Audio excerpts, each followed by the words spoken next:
John, what would you say was kind of the switch that flipped with 5 holes to play that allowed you to kind of finish with a flourish? It was nothing special.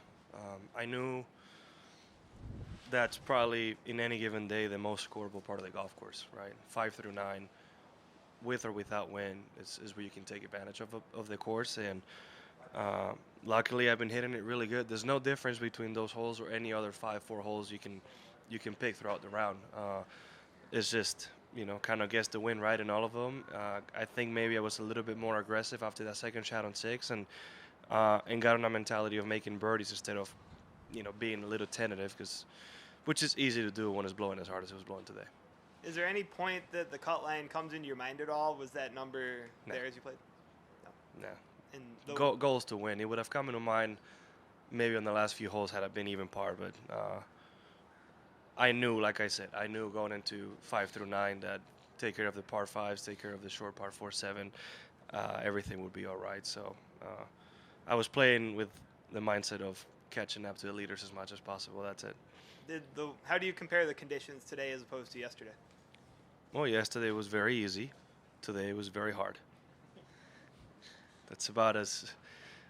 Can't tell you much else, honestly. It's never easy out here in either one of the courses, especially the south. And when you get playing at bumpy greens with this wind, it can be a bit of a nightmare. So glad I made a few.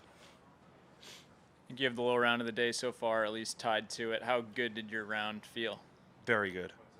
I think the most impressive part is that I missed 3 fairways, and I was in those 3. One, I was a foot from the fairway, and the other 2 maybe 6 feet combined.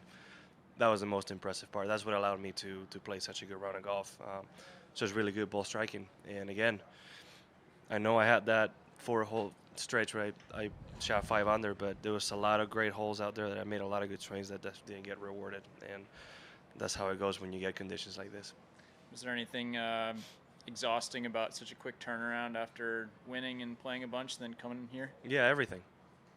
Yeah, I don't think having a pro-am on a Tuesday after a tournament was the wisest decision, but you have to deal with it. It's what it is.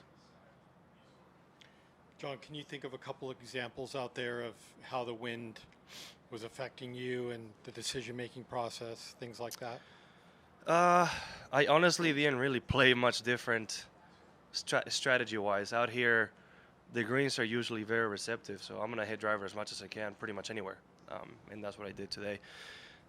Obviously, start lines are very different, right? I mean, with those left to right winds coming down the stretch, ball starting very far left compared to the right to left wind we're used to sometimes, right? 11, we're thinking about getting close to the green. I piped the drive, and I had 80 yards to the pin today, right? So things changed a little bit, but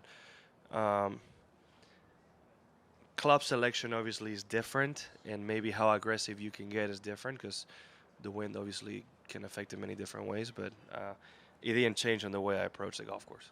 Being so elevated on the 15th tee, the par 3, how was that today?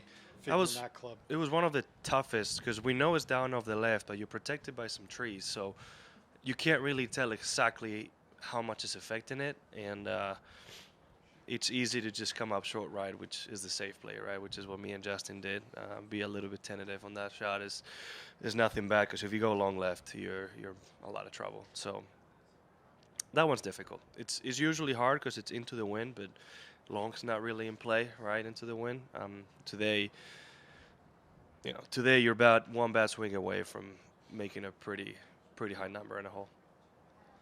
John, which shot did you see the highlight of that you kind of got excited on, and can you That was describe second shot on 5, 180 meters, and thank God I learned from my mistake on what would be 18, because the compass said, and based on what had happened all day, the wind was down off the left, and I hit my shot, and it was in off the left. So that's how I ended up short right. When we got to that hole again, it seemed like it was supposed to be helping, but it wasn't really, and you're starting the ball so far left that it's mainly into the wind, and it's usually more of a soft 6 iron. And if the conversation's on camera, I ask Adam, "Are you okay if I take a little bit off of it?" And he said, "No, it's all of it." And that's where a great caddy comes into play. I hit exactly the shot we thought and gave myself an amazing chance for eagle. Did you have a number in mind that you wanted to shoot today? No, God, anything on the 60s would have been amazing. What I shot today Man, I'm gonna be skipping out of the golf course today because it's a great round of golf. Time for a couple more. All right. Thank you, John. Thank you.